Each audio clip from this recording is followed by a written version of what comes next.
सोचिए, अगर कोई आपसे कहे कि हिमालय या नयन जैसे शब्द किसी मनमाने तरीके से नहीं बने हैं। मतलब वो किसी पुरानी डिक्शनरी से उठाकर ऐसे ही नहीं रख दिए गए हैं। बिल्कुल, बल्कि वे सदियों पुराने एक ऐसे मैथमेटिकल फॉर्मूले का परिणाम है जो आज की कंप्यूटर प्रोग्रामिंग लैंग्वेज से भी ज्यादा सटीक है। हाँ, और यही बात भाषा को इतना खास बनाती है। सही कहा। तो आज की इस गहन चर्चा में हम भाषा के उसी प्राचीन डीएनए को डिकोड कर रहे हैं। और इसके लिए आज हमारे सामने जो स्रोत है वो बहुत ही खास है। अक्सर हम व्याकरण को एक बहुत ही नीरस और उबाऊ विषय मान लेते हैं, है ना? बस परीक्षा के लिए रट लो। हाँ बिल्कुल, हमारी स्कूल की आदतें तो कुछ ऐसी ही हैं। लेकिन आज के इस गहरे विश्लेषण का जो मिशन है वो यही देखना है कि रोजमर्रा की जिंदगी में बोले जाने वाले इन शब्दों के पीछे कितनी विशाल वास्तुकला है, मतलब एक पूरा आर्किटेक्चर काम कर रहा है। ये बिल्कुल सही दिशा है सोचने की। जब हम इन नोट्स को करीब से देखते हैं तो ये स्पष्ट हो जाता है कि व्याकरण का ये आर्किटेक्चर इतना व्यवस्थित है कि ये किसी साइंस के नियम जैसा लगता है। एकदम सही। इसके नियम किसी भौतिक विज्ञान या रसायन विज्ञान के नियमों की तरह ही काम करते हैं। अगर हम सबसे बुनियादी सवाल से इस चर्चा को शुरू करें कि आखिर संधि है क्या? हाँ, क्योंकि नोट्स में इसकी परिभाषा बहुत स्पष्ट दी गई है। बिल्कुल। संधि का शाब्दिक अर्थ है मेल, मिलान या जोड़। अंग्रेजी के संदर्भ में इसे हम एक जॉइंट कह सकते हैं, प्लस का निशान। लेकिन ये सिर्फ दो चीजों को अगल बगल रख देना तो नहीं है? नहीं। जब दो वर्ण आपस में मिलते हैं तो उनके टकराने से जो विकार या कहें कि परिवर्तन उत्पन्न होता है ना, असल में वही संधि है। मतलब वर्ण प्लस वर्ण बराबर संधि? एकदम सही फॉर्मूला है। हाँ, मुझे ये विकार वाला हिस्सा सबसे दिलचस्प लगता है। अगर इसे एक रासायनिक प्रतिक्रिया या केमिकल रिएक्शन की तरह देखा जाए तो तस्वीर एकदम साफ हो जाती है। हाँ, जैसे किसी लैब में हाइड्रोजन और ऑक्सीजन के दो अलग अलग तत्वों को मिलाया जाता है तो वे सिर्फ एक साथ रखे नहीं जाते, बल्कि वो मिलकर एक पूरी तरह से नया यौगिक यानी पानी बन जाते हैं। बिल्कुल। यहाँ रसायन की जगह ध्वनियाँ हैं। एक ध्वनि दूसरी ध्वनि से टकराती है और उनका स्वरूप पूरी तरह बदल जाता है। ये केमिकल रिएक्शन वाली एनालॉजी तो एकदम सटीक है। अच्छा, वो क्या? खुद संधि शब्द भी इसी रासायनिक प्रक्रिया से गुजरकर बना है। अरे, मतलब संधि शब्द में भी संधि है। बिल्कुल। ये शब्द सम और धी के मेल से उत्पन्न हुआ है। सम प्लस धी बराबर संधि। अरे वाह। हाँ, ये व्यंजन संधि का एक क्लासिक उदाहरण है। मतलब जिस शब्द का पूरा वजूद ही जोड़ने की प्रक्रिया को परिभाषित करने पर टिका है, वो खुद भी उसी नियम के तहत जुड़कर बना है। ये तो ऐसा हो गया जैसे जिस टूल से हम व्याकरण के नियम पढ़ रहे हैं वो टूल खुद अपने ही नियमों का एक जीवित उदाहरण है। है ना कमाल की बात। बिल्कुल। लेकिन एक सवाल उठता है कि अगर ध्वनियों का ये टकराव इतना ही वैज्ञानिक है तो इसे व्यवस्थित कैसे किया गया है? क्योंकि ध्वनियां तो अनगिनत हो सकती हैं। हाँ, तो इन नोट्स में इस पूरी वास्तुकला को हमारी अपनी शरीर रचना के आधार पर वर्गीकृत किया गया है। शरीर रचना मतलब गले और मुंह के आधार पर। बिल्कुल। इंसान जब बोलता है तो हवा फेफड़ों से होकर मुंह के अलग अलग हिस्सों से टकराती है। इसी आधार पर नोट्स में संधि के 3 प्रमुख भेद बताए गए हैं। पहला तो स्वर संधि होगा। हाँ, पहला है स्वर संधि। ये तब होती है जब एक स्वर का दूसरे स्वर से मेल होता है। स्वर वो ध्वनियां हैं जो बिना किसी रुकावट के सीधे गले से निकलती हैं, जैसे अ, आ, ई। सही। दूसरा भेद है व्यंजन संधि, जहां एक व्यंजन का किसी स्वर या दूसरे व्यंजन से मेल होता है। इसमें हमारी जीभ, होंठ या तालु हवा को रोकते हैं। और तीसरा है विसर्ग संधि, जहां विसर्ग यानी वे जो 2 बिंदु होते हैं ना, जो एक तरह की हल्की ह जैसी ध्वनि देते हैं, उनका किसी स्वर या व्यंजन से मेल होता है। मतलब ये सिर्फ व्याकरण का वर्गीकरण नहीं है, ये मानव शरीर रचना और ध्वनि के उत्पादन का पूरा विज्ञान है। एकदम सही। तो ये पूरी तरह से इस बात पर निर्भर करता है कि हम अपने मुंह और गले का इस्तेमाल कैसे कर रहे हैं। खैर, चलिए इस ढांचे के पहले हिस्से को थोड़ा और गहराई से खोलते हैं, स्वर संधि। हाँ, ये सबसे महत्वपूर्ण हिस्सा है। अक्सर देखने में आता है कि लिखते समय, खास तौर पर हिंदी में, स्पेलिंग या वर्तनी की बहुत भयानक गलतियां होती हैं। अरे बहुत ज्यादा। छोटी ई की जगह बड़ी ई लगा देना, हाँ, या छोटे ऊ की जगह बड़ा ऊ। हम्म, तो क्या स्वर संधि के इन नियमों को समझने से भाषा की वो शुद्धता वापस आ सकती है जिसे हम रटकर याद करने की कोशिश करते हैं? बिना किसी संदेह के। और यही नोट्स की सबसे बड़ी व्यावहारिक ताकत है। नोट्स स्पष्ट करते हैं कि जब किसी स्वर का स्वर से परस्पर मेल होता है तो जो विकार उत्पन्न होता है वो स्वर संधि है। जैसे हिम और आलय मिलकर हिमालय बनते हैं। बिल्कुल, यहाँ म के अंदर छिपा अ और आलय का आ मिलकर एक बड़ा आ बन जाते हैं। इसके कितने भेद बताए गए हैं नोट्स में? नोट्स में इसके 5 मुख्य भेद बताए गए हैं: दीर्घ, यण, गुण, अयादि और वृद्धि। और एक दिलचस्प बात यह भी है कि ये नोट्स यूपीटीईटी जैसी गहन परीक्षाओं के लिए भी हैं, तो इनमें संस्कृत के नियमों का भी जिक्र है। जैसे पूर्व रूप और प्लुत यश गुरु स्वर। प्लुत स्वर वो होता है जब हम किसी ध्वनि को बहुत लंबा खींचते हैं। ओहो, जैसे दूर से किसी को पुकारते समय या ओम का उच्चारण करते समय। एकदम सही पकड़े। लेकिन स्पेलिंग की गलतियों वाले आपके सवाल पे लौटें तो इसका सबसे बड़ा समाधान दीर्घ संधि के उस सिद्धांत में छुपा है जिसे नोट्स गोल्डन कॉन्सेप्ट कहते हैं। Golden concept? ये सुनने में ही लगता है कि कोई बहुत बड़ा राज खुलने वाला है। ये असल में काम कैसे करता है? इसे एक जादुई चाबी कहा जा सकता है। नोट्स के अनुसार अगर किसी संधि शब्द के बीच में आ, ई, उ यानी दीर्घ या बड़े स्वर आते हैं तो वहां दीर्घ संधि होती है। मतलब बीच में हमेशा बड़ी मात्रा आएगी। हाँ, इसका बुनियादी नियम है कर्ज बड़ा। जब दो समान स्वर आपस में टकराते हैं, चाहे वे छोटे हों या बड़े, उनका परिणाम हमेशा बड़ा ही होता है। जैसे अ और अ मिलकर आ बनेंगे और ई प्लस ई मिलकर बड़ी ई बनेंगे। अब स्पेलिंग वाली समस्या को देखते हैं। नोट्स में एक बहुत ही आम उदाहरण दिया गया है, वधूत्सव।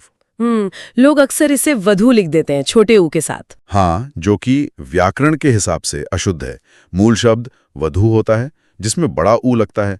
जब ये उत्सव के छोटे ऊ के साथ जुड़ता है तो ऊ प्लस ऊ मिलकर फॉर्मूले के हिसाब से बड़ा ऊ ही रहते हैं। ये समझना बहुत जरूरी है क्योंकि हम अक्सर बोलचाल की भाषा में शब्दों को जल्दी बोलने के चक्कर में उनकी मात्राएं छोटी कर देते हैं। हम वधू को वधू बोल जाते हैं और फिर लिखते समय भी वही गलती करते हैं। एक और बेहतरीन उदाहरण है महिष।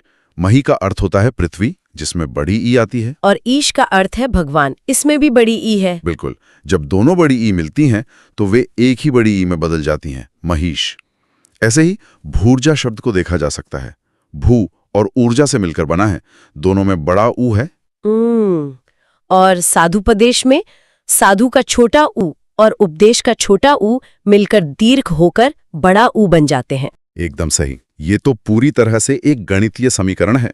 अगर मूल शब्दों की सही वर्तनी और इस दीर्घ होने के नियम का पता हो तो गलती की कोई गुंजाइश ही नहीं बचती है। लेकिन यहाँ मेरा एक सवाल और है। अगर दीर्घ संधि में चीजें बड़ी हो रही हैं तो नोट्स में एक विशेष नियम का भी जिक्र है जहां री का इस्तेमाल होता है। वो कैसे काम करता है? वो भी इसी गणित का हिस्सा है।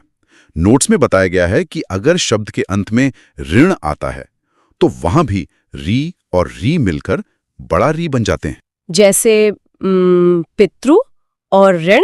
हाँ, जब ये दोनों मिलते हैं तो शब्द बनता है पितृण। ये नियम दिखाता है कि भाषा कितनी सम्मित है, मतलब सिमेट्रिकल है। दीर्घ संधि की ये सिमेट्री तो समझ आती है, लेकिन जब मैं नोट्स में आगे यण संधि और गुण संधि वाले हिस्से को देखती हूँ तो वहां पैटर्न थोड़ा बदलता हुआ नजर आता है। हाँ, वहां विज्ञान थोड़ा और गहरा हो जाता है। मुझे तो यण संधि के नियमों को देखकर ऐसा लगता है कि ये कोई थोपा गया नियम नहीं है, बल्कि ये इंसानों की तेजी से बोलने की आदत का एक सीधा परिणाम है। तेजी से बोलने की आदत मतलब कैसे? इसे एक तरह का लिंग्विस्टिक शॉर्टकट कहा जा सकता है। अगर कोई इंसान ई और अ को बहुत तेजी से बिना रुके एक साथ बोलने की कोशिश करे, ए आ य, तो वो ध्वनि प्राकृतिक रूप से य में बदल जाती है। अरे वाह, ये भाषा विज्ञान की सबसे खूबसूरत सच्चाइयों में से एक है। यण संधि का निर्माण इसी शारीरिक और फोनेटिक तेजी पर आधारित है ना? बिल्कुल। जब जीभ ई के उच्चारण के लिए तालु के पास होती है और तुरंत अ बोलने के लिए नीचे आती है, तो उस तेज गति के कारण जो ध्वनि पैदा होती है वो है य। और होठों के साथ भी ऐसा ही होता होगा। हाँ, जब होंठ ऊ बोलने के लिए गोल होते हैं और तुरंत अ के लिए खुलते हैं तो व की ध्वनि पैदा होती है, लेकिन वे इसे पहचानने की कोई ट्रिक भी देते हैं। बिल्कुल, वे एक बहुत ही व्यवहारिक ट्रिक देते हैं। ट्रिक ये है कि यण संधि वाले शब्दों में य या व से ठीक पहले अक्सर कोई आधा व्यंजन आता है। लेकिन यहाँ मुझे एक शंका है, क्या ये आधा व्यंजन आना सिर्फ एक संयोग है या इसके पीछे भी कोई विज्ञान है? य या व से पहले आधा अक्षर क्यों आता है? ये बहुत ही गहरा सवाल है। इसके पीछे भी हमारी पूरी एनाटॉमी काम कर रही है। अच्छा, कैसे? देखो, जब हम अति और अधिक को तेजी से जोड़ते हैं तो त के साथ जो छोटी ई थी वो अधिक के अ के साथ मिलकर य बन गई। हाँ। अब क्योंकि त से उसका स्वर छिन गया है और हमारी जीभ य बोलने के लिए इतनी तेजी से भागती है कि हम त को पूरा बोलने का समय ही नहीं लेते। ओह, इसलिए वो त आधा रह जाता है और शब्द बनता है अत्यधिक। एकदम सही। कमाल है ना? मतलब ये कोई नियम नहीं है जिसे रटना पड़े। ये तो बस ये बता रहा है कि हमारे मुंह के अंदर असल में क्या घटित हो रहा है। सच में कमाल है। ऐसे ही प्रति और आशा मिलकर प्रत्याशा बनते हैं, यदि और अपि मिलकर यद्यपि बनते हैं। बिल्कुल। और नोट्स में एक और बहुत ही बारीक नियम की सार्थकता बताई गई है। अगर किसी शब्द के अंत में इच्छा, आज्ञा, आदेश या अनुमति जैसे शब्द आते हैं तो वहां भी अक्सर यण संधि ही काम कर रही होती है। जैसे कोई उदाहरण? उदाहरण के लिए मात्राज्ञा। यह मात्र और आज्ञा से मिलकर बना है। यहाँ री और आ मिलकर रा बन जाते हैं। तो ये ट्रिक्स चीजों को सिर्फ याद रखने के लिए नहीं है, बल्कि उनके पीछे के तर्क को समझने के लिए है। हाँ, अब अगर गुण संधि की बात करें तो नोट्स में इसके लिए इकहरी मात्रा वाली एक विशेष ट्रिक का जिक्र है। हाँ, ये इकहरी मात्रा वाली ट्रिक बहुत मशहूर है। ये क्या रहस्य है इसका? गुण संधि को पहचानने की सबसे आसान ट्रिक यही है कि शब्द के ऊपर इकहरी मात्रा यानी सिंगल स्ट्रोक मौजूद होता है, जैसे ए या ओ की मात्रा। अच्छा, ए और ओ। और कोई नियम? या फिर शब्द के अंत में ऋषि वाली आर की ध्वनि का आना। इसका वैज्ञानिक निर्माण तब होता है जब गले से निकलने वाले अ या आ के तुरंत बाद तालू से टकराने वाले ई या ई आते हैं। तो जब ये दोनों ध्वनियां बीच रास्ते में मिलती हैं तो वे ए बन जाती हैं। बिल्कुल। इसी तरह जब अ या आ के बाद होंठों से निकलने वाले ऊ या ऊ आते हैं तो वो ध्वनि मुड़कर ओ बन जाती है। इसके उदाहरण तो रोजमर्रा की जिंदगी में बिखरे पड़े हैं, जैसे गण और ईश मिलकर गणेश बनते हैं, या महा और उत्सव मिलकर महोत्सव बनते हैं, जहां आ और ऊ ने मिलकर ओ की मात्रा बना दी। सही। लेकिन इन नोट्स में एक ऐसा शब्द भी है जो अक्सर लोगों को परेशान करता है और परीक्षाओं में बहुत पूछा जाता है, अतिशयोक्ति। हाँ, लोग अक्सर इसमें श को आधा लिख देते हैं, शायद ये सोचकर कि ये भी कोई आधा व्यंजन वाला नियम है। और यहीं पर गुण संधि का असली ज्ञान काम आता है। लोग अतिशयोक्ति को आधा श लिखकर अशुद्ध कर देते हैं क्योंकि उन्हें लगता है कि ये अतिशयोक और ती से बना है। तो असल में ये कैसे बना है? नोट्स इस भ्रम को पूरी तरह साफ करते हैं। ये शब्द अतिशय और उक्ति से बना है। अतिशय का अर्थ है बहुत बढ़ा चढ़ाकर और उक्ति का अर्थ है कहा गया कथन। तो यहाँ अतिशय के अंत में जो अ है वो उक्ति के ऊ से टकराता है और गुण संधि के नियम से ओ बन जाता है। एकदम सही। और चूंकि ये बदलाव य और ऊ के बीच हो रहा है, इसलिए श के आधा होने का कोई कारण ही नहीं है। श पूरा ही रहता है। ये स्पष्टता सच में कई भ्रम दूर कर देती है। लेकिन मैंने देखा है कि इन साधारण से दिखने वाले शब्दों और मात्राओं के पीछे एक बहुत गहरा अर्थ भी छिपा है। हाँ, नोट्स में कुछ ऐसे शब्द हैं जिनका निर्माण तो व्याकरण के इसी गणित से हुआ है, लेकिन उनका अंतिम अर्थ बहुत ही दार्शनिक है। अगर दार्शनिक गहराई की बात हो रही है तो गुण संधि के दो सबसे बेहतरीन उदाहरण नोट्स में मौजूद हैं, गुणाकेश और ऋषिकेश। बिल्कुल। ये सिर्फ शब्द नहीं है, ये अपने आप में पूरी कहानियां हैं। और ईश का अर्थ है भगवान या स्वामी। तो आ और ई मिलकर ए की मात्रा बन गए। हाँ, इसका शाब्दिक अर्थ हुआ वह जिसने नींद पर विजय प्राप्त कर लिया हो, जो नींद का स्वामी हो। यह विशेषण अर्जुन और भगवान शिव दोनों के लिए प्रयोग होता है। अरे वाह। इसी तरह ऋषिकेश शब्द को देखिए, ये ऋषिका और ईश से बना है। सही कहा। ऋषिका का अर्थ होता है हमारी इंद्रियां, यानी वह जो हमारी इंद्रियों का स्वामी है, जिसने अपनी इंद्रियों को वश में कर लिया है। और कमलेश में कमला यानी लक्ष्मी जी और ईश जुड़ते हैं, जो भगवान विष्णु का बोध कराते हैं। ये देखकर सच में रोंगटे खड़े हो जाते हैं कि कैसे दो अलग अलग शब्द सिर्फ एक मात्रा के विकार या परिवर्तन से जुड़ते हैं और एक पूरी तरह से नई और इतनी गहरी दार्शनिक पहचान बना लेते हैं। ये सिर्फ व्याकरण का खेल नहीं है, ये शब्दों के माध्यम से हमारी संस्कृति को संरक्षित करने का एक तरीका है। बिल्कुल सही बात है। लेकिन अब स्वर संधि के उस हिस्से पर चलते हैं जो पहली नजर में हम सबसे ज्यादा भ्रमित करने वाला लगता है, अयादि संधि। हाँ, अयादि संधि ये थोड़ी ट्रिकी है। अयादि संधि में ध्वनियां अपना रूप इतनी बुरी तरह बदल लेती हैं कि मूल शब्द को पहचानना ही मुश्किल हो जाता है। ये इतना जटिल क्यों है? अयादि संधि सच में एक पहेली लग सकती है, क्योंकि इसमें ध्वनियां पूरी तरह म्यूटेट होती हुई महसूस होती। वो लाइन क्या है? नोट्स कहते हैं जो संधि शब्द दिए गए हैं उन्हें विस्तारित करके ही अर्थ निकलता है। यानी जब तक आप शब्द को खींचकर उसे खोलकर नहीं देखेंगे, उसका असली रूप सामने नहीं आएगा। इस संधि में मुख्य रूप से कौन सी ध्वनियां बनती हैं? इसमें 4 ध्वनियां बनती हैं, आय, आय, अव और आव। विस्तारित करने का मतलब क्या है? क्या हमें शब्द को रबर बैंड की तरह खींचकर बोलना होगा? एक तरह से हाँ, इसे ध्वन्यात्मक विच्छेदन कह सकते हैं। नयन शब्द को ही लेते हैं। अगर इसे सामान्य रूप से बोला जाए तो यह सिर्फ 3 अक्षर लगते हैं, ना, य, न। हाँ, लेकिन अगर इसे बहुत धीमे और स्पष्ट रूप से विस्तारित करके बोलें, न, ए, यन, तो बीच में अय की ध्वनि साफ सुनाई देती है। अच्छा, हाँ, न, अयन। और जब हम इसे व्याकरण के स्तर पर खोलते हैं तो यह न प्लस अय प्लस अन बनता है। और नियम के अनुसार यह अय की ध्वनि ने और अन के मिलने से पैदा होती है। इसलिए नयन का संधि विच्छेद ने प्लस अन होता है। बिल्कुल। तो मतलब ने जो एक मूल ध्वनि है वो अन के साथ मिलकर अय का रूप ले लेती है। और आय की ध्वनि के लिए भी यही नियम लागू होता है? हाँ, आय की ध्वनि के लिए नय प्लस अक मिलकर नायक बनते हैं, विधेय प्लस अक मिलकर विधायक बनते हैं। जब मात्रा ए से ए होती है तो ध्वनि अय से खिंचकर आय हो जाती है। एकदम सही।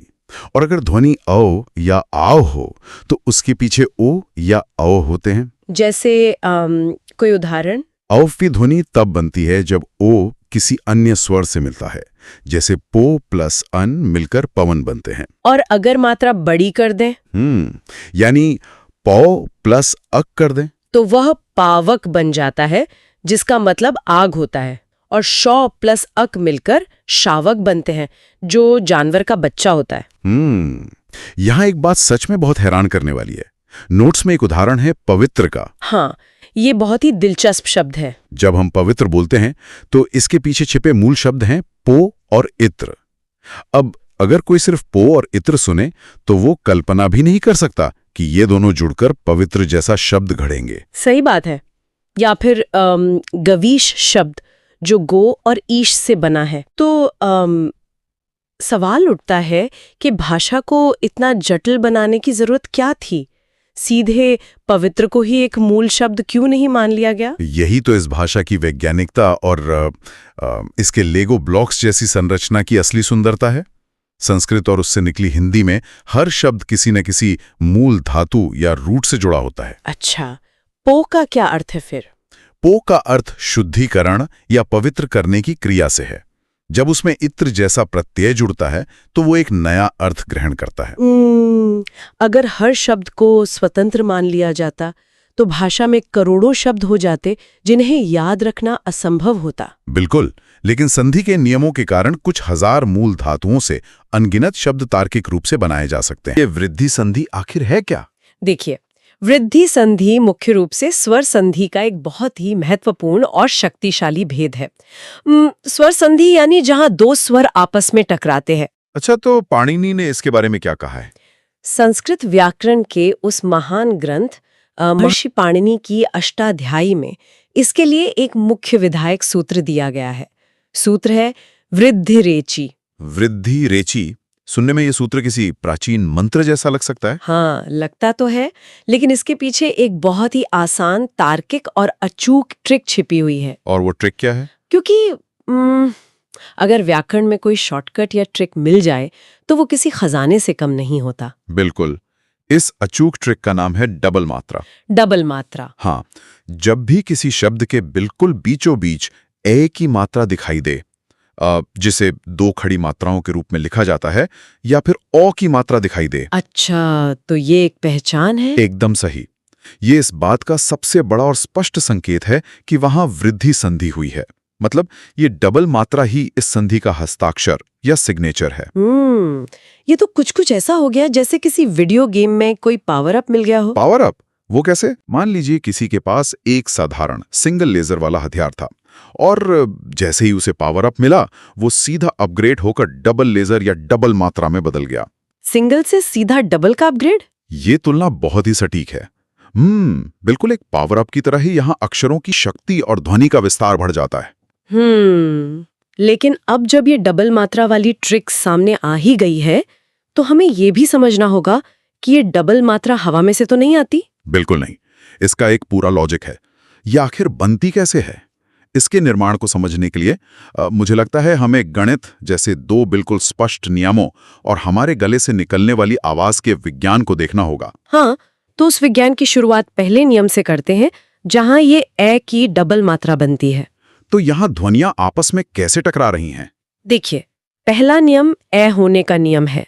ये कहता है कि जब भी अ या आ के बाद ए या ए आए, तो दोनों मिलकर अपग्रेड होकर ए हो जाते हैं, यानी डबल मात्रा। और इसके पीछे का विज्ञान क्या है? अब इसके पीछे का विज्ञान देखिए। जब हम अ बोलते हैं तो आवाज गले के बिल्कुल पिछले हिस्से यानी कंठ से आती है, और जब ए बोलते हैं तो जीभ मुंह के ऊपरी हिस्से तालू की तरफ उठती है। अच्छा, यानी गले से लेकर तालू तक का एक पूरा सफर तय हो रहा है। एकदम सही। जब कोई इंसान तेजी से अ और ए को एक साथ बोलने की कोशिश करता है, अ ए, तो मुंह की बनावट और गले की भौतिकी अपने आप उस ध्वनि को ए में बदल देती है। क्या बात है! मतलब ये कोई थोपा गया नियम नहीं है? बिल्कुल नहीं। ये तो हमारे शरीर का प्राकृतिक मैकेनिज्म है। उदाहरण के लिए, जब एक और एक मिलते हैं तो वो एक एक बन जाता है। हाँ, यहाँ पहले एक के अंत का अ और दूसरे एक की शुरुआत का ए आपस में तेजी से टकराए, और प्राकृतिक रूप से वो डबल मात्रा वाला ए बन गया। और दिलचस्प बात यह है कि अगर अ के साथ पहले से ही ए मौजूद हो, यानी अ और ए, तब भी परिणाम वही रहेगा। बिल्कुल वही रहेगा।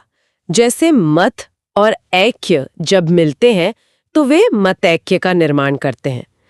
गले और तालु का जो सबसे अधिकतम विस्तार है वो ए ही है। ये सच में एक बहुत तार्किक और प्राकृतिक व्यवस्था है। और अगर शुरुआत में अ की जगह आ हो, जैसे आ और ए, क्या मुंह को और ज्यादा खुलना पड़ेगा? मुंह थोड़ा ज्यादा खुलता जरूर है, लेकिन परिणाम वही ए की डबल मात्रा ही रहता है। इसका एक बहुत ही प्रसिद्ध उदाहरण है जो रोजमर्रा की भाषा में खूब इस्तेमाल होता है। कौन सा? सदा और एव। सदा का आ और एव का ए मिलकर बनते हैं सदैव। अरे हाँ, सदैव। ये तो बिना सोचे ही हम कितनी बार बोलते हैं। और अगर समीकरण आ और ए हो तो? तब भी वो उसी पावर अप स्टेट में जाएगा। जैसे महा और ऐश्वर्य जब जुड़ते हैं तो वे महेश्वर्य बन जाते हैं। तो निष्कर्ष ये है कि आधार चाहे अ हो या आ, और उसके बाद ए आई या ए, परिणाम हमेशा वो डबल मात्रा यानी ए ही होगा। बिल्कुल सही पकड़ा आपने। तो ए का रहस्य तो पूरी तरह से खुल गया। गले से तालू तक का ये सफर समझ आ गया।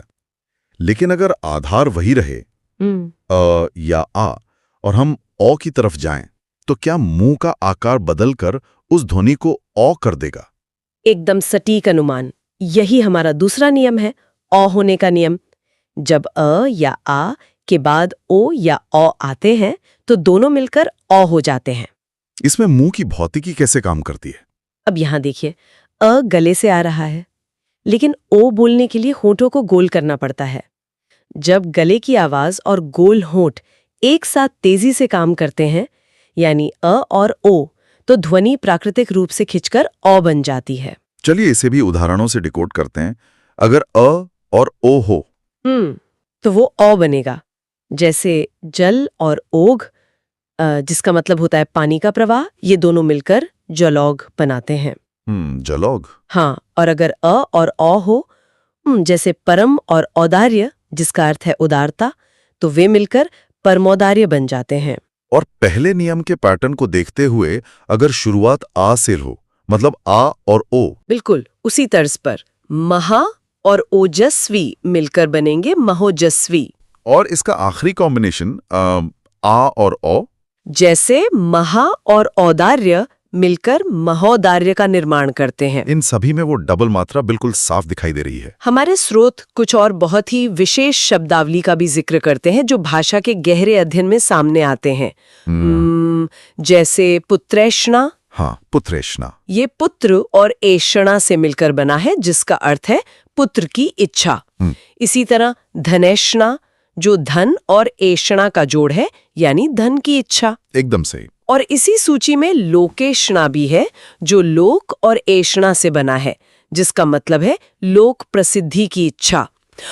एक और बहुत ही सुंदर शब्द है वनौषधि, जो वन और औषधि से मिलकर बना है। हाँ, इन सभी में ए और ओ की डबल मात्राएं व्याकरण की सुंदरता को दिखाती हैं। यहाँ बात सच में बहुत रोचक हो जाती है, लेकिन इन उदाहरणों को सुनते हुए एक बड़ा ही प्रासंगिक सवाल मेरे दिमाग में आ रहा है। पूछिए, क्या सवाल है? जब पुत्र और एषणा मिलते हैं और पुत्रैष्णा बनते हैं, तो क्या बोलते समय यानी उच्चारण में भी उस डबल मात्रा पर विशेष जोर देना होता है? ये बहुत महत्वपूर्ण बिंदु है। क्या वो महज लिखने का एक तरीका है या बोलने में भी उसका वजन डबल हो जाता है? ये बहुत ही शानदार सवाल है। देखिए, व्याकरण में मात्रा का मतलब ही होता है बोलने में लगने वाला समय। प्राकृतिक रूप से ए और औ की ध्वनि को बोलने में ए और ओ की तुलना में 2 गुना समय और 2 गुना जोर लगता है। अच्छा, तो इसे जल्दी से नहीं बोल सकते? बिल्कुल नहीं।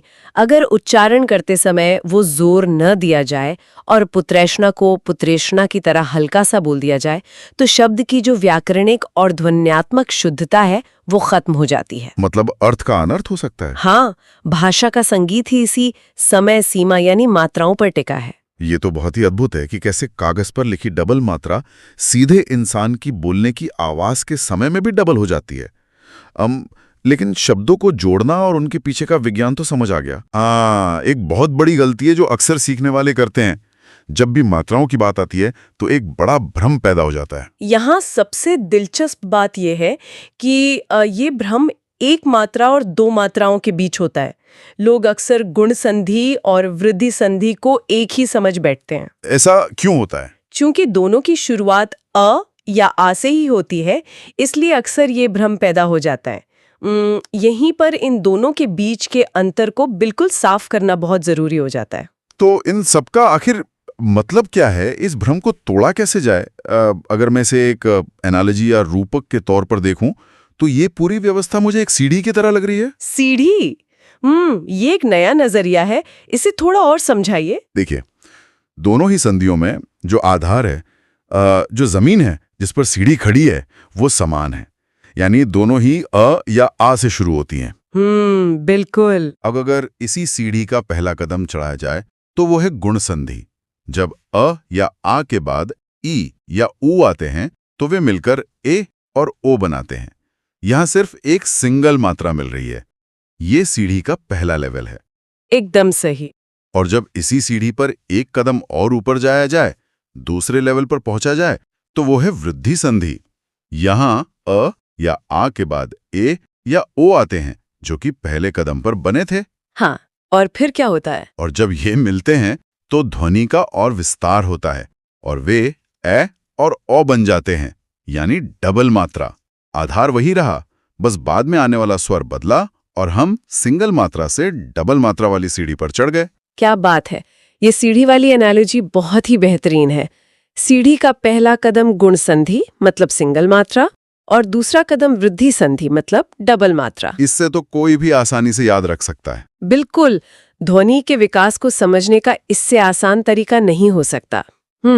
इससे वो सिंगल और डबल मात्रा का अपग्रेड हमेशा के लिए याद हो जाएगा। हमने सीढ़ी के 2 कदम तो देख लिए हैं, लेकिन क्या महर्षि पाणिनि ने पूरी की पूरी सीढ़ी यानी पूरा का पूरा आर्किटेक्चर कहीं डिजाइन किया है? हाँ, बिल्कुल किया है। वृद्धि और गुण के इस तुलनात्मक अध्ययन के बाद मुझे ऐसा लगता है कि हमें थोड़ा पीछे हटकर पूरी तस्वीर देखनी चाहिए। ये संधियां किस बड़े परिवार या किस बड़े सिस्टम का हिस्सा हैं? अगर हम इसे व्यापक तस्वीर से जोड़ें तो हमें महर्षि पाणिनि के उस विशाल और महाढांचे को देखना होगा।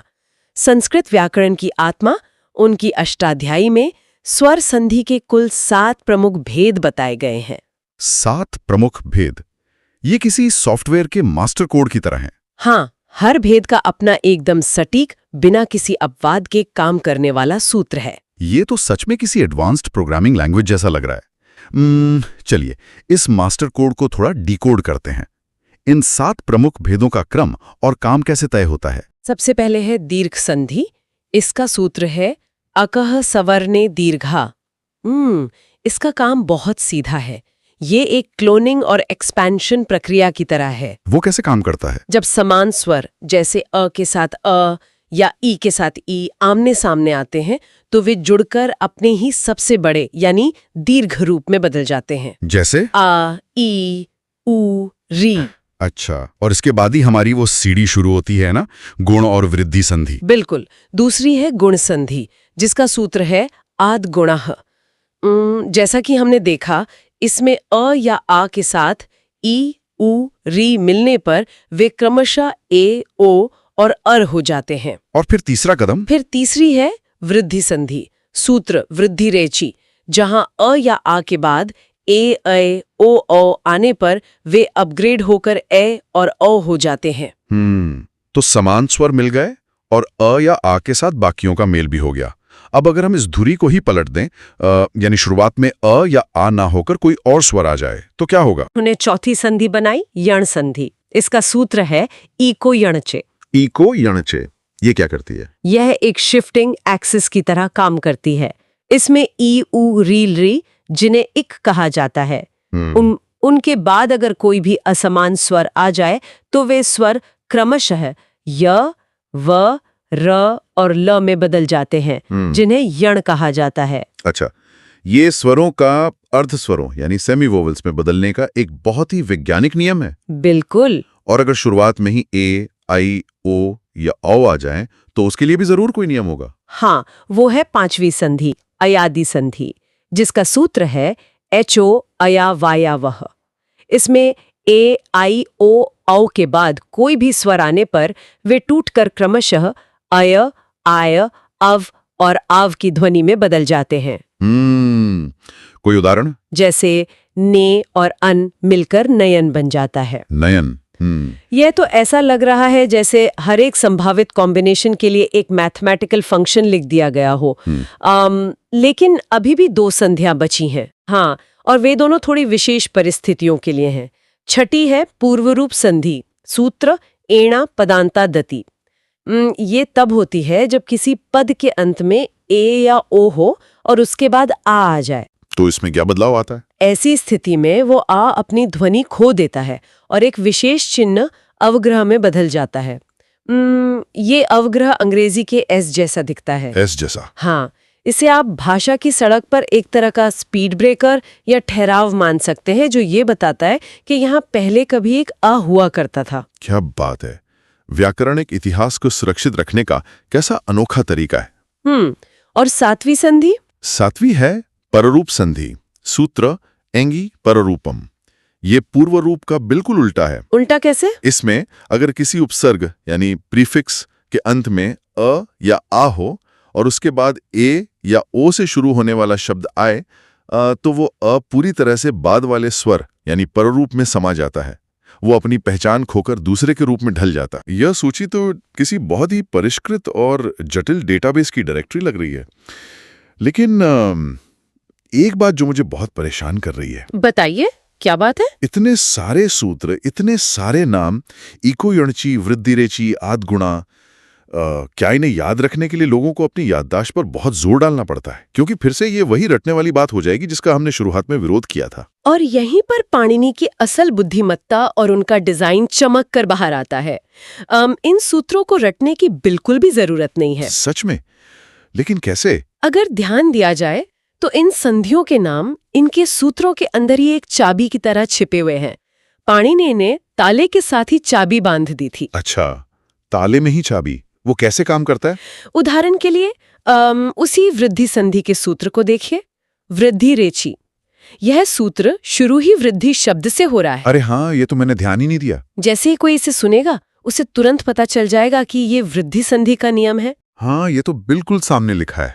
इसी तरह गुण संधि का सूत्र देखिए, आद गुणा। ये अत और गुण शब्दों को जोड़कर बना है। इसमें गुण शब्द पूरी तरह से स्पष्ट मौजूद है। तो क्या यण संधि के इको यणची में भी यही पैटर्न है? बिल्कुल। यण संधि में क्या होता है, इक के स्थान पर यण हो जाता है। इसीलिए सूत्र इको यणची में पाणिनि ने सीधा यण शब्द डाल दिया है। ये कमांड प्रॉम्प्ट की तरह है। एकदम सही। इक को यण में बदलो, यानी इको यणची। बस सूत्र को ध्यान से देखने की देर है। उसका नाम और उसका काम दोनों वहीं सामने इंतजार कर रहे होते हैं। ये सच में दिमाग को हिला देने वाली बात है। सोचिए जरा, हजारों साल पहले जब बिजली तक नहीं थी, कोई कंप्यूटर नहीं था, कोई डिजिटल सर्वर या डेटाबेस नहीं था। हाँ, कल्पना करना भी मुश्किल है। उस समय एक इंसान ने मुंह से निकलने वाली ध्वनियों का इतना बारीक भौतिक और गणितीय विश्लेषण किया और इतनी सटीक, बिना किसी एरर या अपवाद के काम करने वाली व्यवस्था बना दी। इसी कारण से पाणिनि को केवल एक व्याकरण लिखने वाला नहीं, बल्कि दुनिया के सबसे महान भाषा वैज्ञानिकों और तर्कशास्त्रियों में गिना जाता है। उन्होंने भाषा को सिर्फ सुना नहीं, उन्होंने उसे एक इंजीनियर की तरह डीकंस्ट्रक्ट किया। उसे पुर्जों में खोला और फिर से जोड़कर दिखा दिया कि ये पूरी तरह से तर्क पर आधारित है। बिल्कुल। तो इस बेहद रोमांचक और ज्ञानवर्धक चर्चा को अगर एक धागे में पिरोया जाए तो आज हमने क्या-क्या देखा? सबसे पहले हमने वृद्धि संधि की उस जादुई डबल मात्रा ट्रिक को समझा। हाँ, कि कैसे ए और औ को देखते ही हम बिना किसी संकोच के वृद्धि संधि को पहचान सकते हैं। और हमने देखा कि कैसे गले और तालु का टकराव प्राकृतिक रूप से इस डबल मात्रा को जन्म देता है। एकदम सही। और उसके बाद हमने उस सीढ़ी वाले रूपक के जरिए गुण संधि और वृद्धि संधि के बीच के उस भ्रम को हमेशा के लिए दूर कर दिया। हाँ, गुण संधि यानी सीढ़ी का पहला कदम जहां सिंगल मात्रा बनती है, और वृद्धि संधि यानी सीढ़ी का दूसरा कदम जहां आधार वही रहता है लेकिन मात्रा अपग्रेड होकर डबल हो जाती है। और अंत में हमने पाणिनि के उस महाढांचे के दर्शन किए, स्वर संधि के 7 अचूक सूत्र।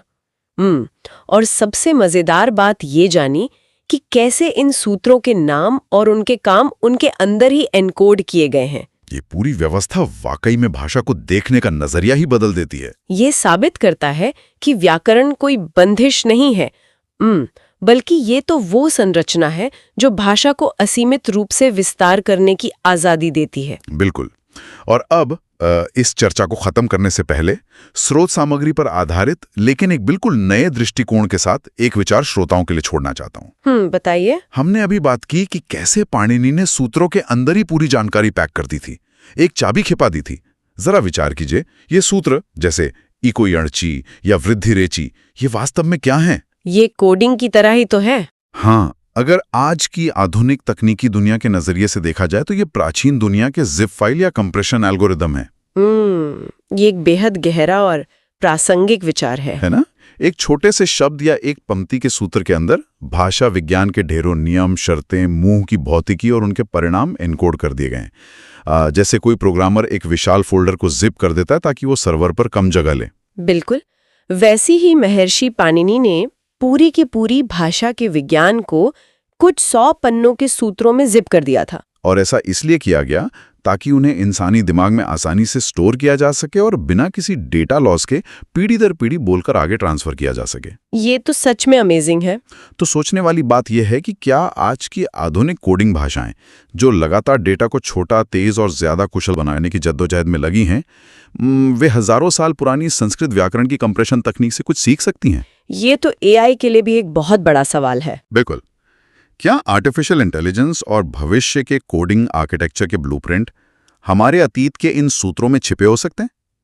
ये एक ऐसा सवाल है जो निश्चित रूप से इस चर्चा के बाद हर किसी को एक नए सिरे से सोचने पर मजबूर कर देगा। चैनल को सब्सक्राइब करें। अगर वीडियो अच्छी लगे